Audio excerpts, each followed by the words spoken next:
How worried should we be about Chipotle in the wake of the E. coli outbreak and the newer norovirus episode in Boston? We know sales have been weakened. We know the company is taking extraordinary steps to find out what's wrong and to put through a comprehensive food safety plan.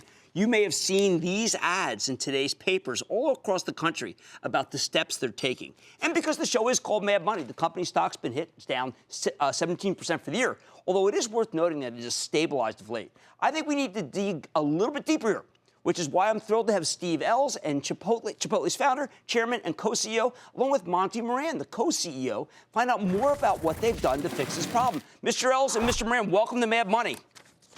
Hi, Jim. Thank you. Hey, Jim. Thanks. Good to see you, gentlemen. Steve, let me start with you. Just tell me, how did it happen? Well, in the Pacific Northwest, we heard of an outbreak of E. coli, and so we believe some tainted food, one of our ingredients, was introduced into the system, and it had E. coli on it. Well, let me ask you, because in that particular area, you had to close 43 stores. We now know all of them are open. Are people coming back like they used to?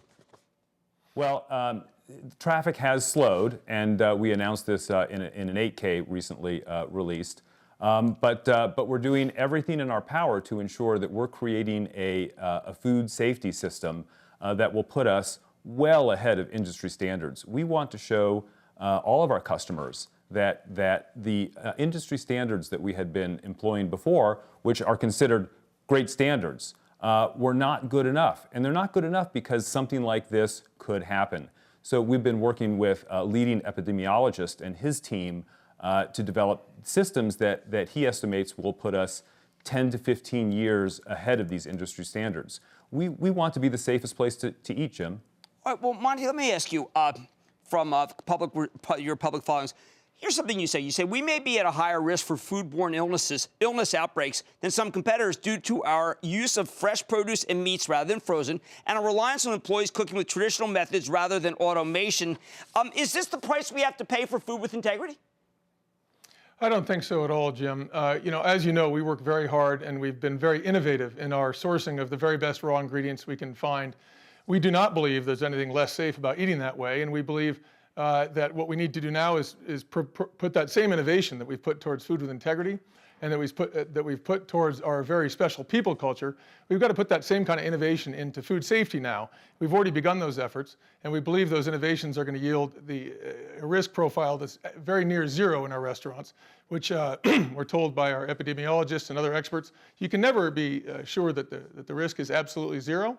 But we're doing everything within our power to get that risk as near to zero as possible in our restaurants. And that's why we're undertaking this very comprehensive work. Look, this has been around, and I've covered a number of restaurant chains over the last 30 years that have had problems. Is it possible that there have been other problems at other restaurant chains that we don't even know, but what you decided to do was a drastic shutdown of a lot of stores that didn't even have a problem, and you called it out, basically, Monty? Yeah, that's true. I mean, in the Pacific Northwest, we were just alerted that there were a few restaurants that had a potential issue, and right away we decided to close every single restaurant in the area, 43 restaurants in total. Those weren't closures that we were asked to do or mandated. Those were closures we decided to do out of an abundance of caution because the number one priority for us is the safety of our customers. All right, Steve, we wanted to close those and understand the problem completely. Absolutely. Steve, you in your ad, you say, as a chef, it starts with the chef. Now, one of the reasons, you know that you guys have schooled me. I mean, look, this is an important interview for me, but you schooled me about farm to table. You schooled me about natural and organic. You schooled my kids. My daughter went there just this week, said, yeah, Dad, what's the problem? But I come back and I see what you're trying to do, that you got to ship vegetables to Chicago for cleaning, come back. Is it going to taste as good as it used to? Well, Jim, we're committed to food with integrity as much as we ever have been. We're going to layer on this culture of food safety and make sure that we're the safest place to eat. That's priority number one. I talked about tomatoes as an example at an investor conference.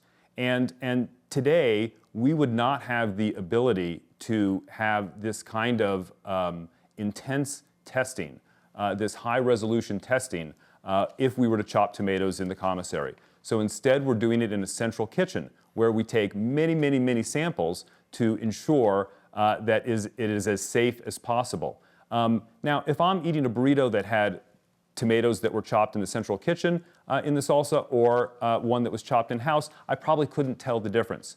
You know, eventually, I think we want to try to come up with testing methods and have experts come up with testing methods, so maybe we could bring tomatoes back in. I mean, it's our desire to cook as much in-house as possible, but we're not going to take the risk. We're still doing many, many, many things in-house. It's just that the testing of tomatoes, for instance, would be not possible. We couldn't do this high-resolution testing in the restaurants right now. And we want to assure that we are the safest place to eat. And it brings the risk of contamination in this tomato, for example, to near zero when we do it in the central commissary. Okay. It's still going to be delicious. But Monty, let me ask you, one of the things I love is what you do for local growers. But you know Yes. what? The local grower industry, they're not as rich as agribusiness. Agribusiness got all that money. We know that. I watch your YouTube videos. I know how you feel. Is it just possible that the local farmer can't afford to? Maybe they can't be as meticulous about safety as these big agribusiness companies. Well, we have worked with farms of all sizes in our Food with Integrity quest to remove antibiotics and to take RGBH, the milk-producing growth hormone, out of dairy. And all kinds of things like this. And we're going to work with these smaller farmers to make sure that they can implement this testing. We're out of the local growing season right now, so as springtime comes, we'll start to work with them. It's our desire to have all of our local smaller farmers be able to afford this testing and to be able to make that possible. You know, and I think over time, as we become more sophisticated with this testing, the cost of these tests will probably go down. All right. Now, Monty, do you think that it's possible with so many different restaurants in Oregon and in Washington that this could have been local grow? Maybe it was the other part that is national? You know, we've worked very, very hard to try to find what the source of this contamination was, and we've not been able to find it. We've done thousands and thousands of our own tests. We've tested our employees, we've tested surfaces, we've tested all the ingredients. Nothing came up showing any E. coli whatsoever. The government tests, likewise, didn't find any E. coli. So we really don't know exactly what the ingredient was here.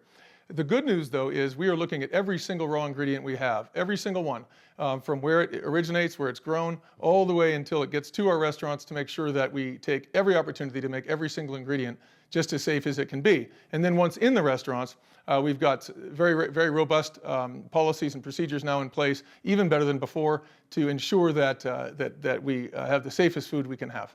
All right, Steve, does it matter whether it comes from this country or any area of the country? I mean, was there a sense that perhaps if you have to import a certain kind of tomato from Mexico, it matters?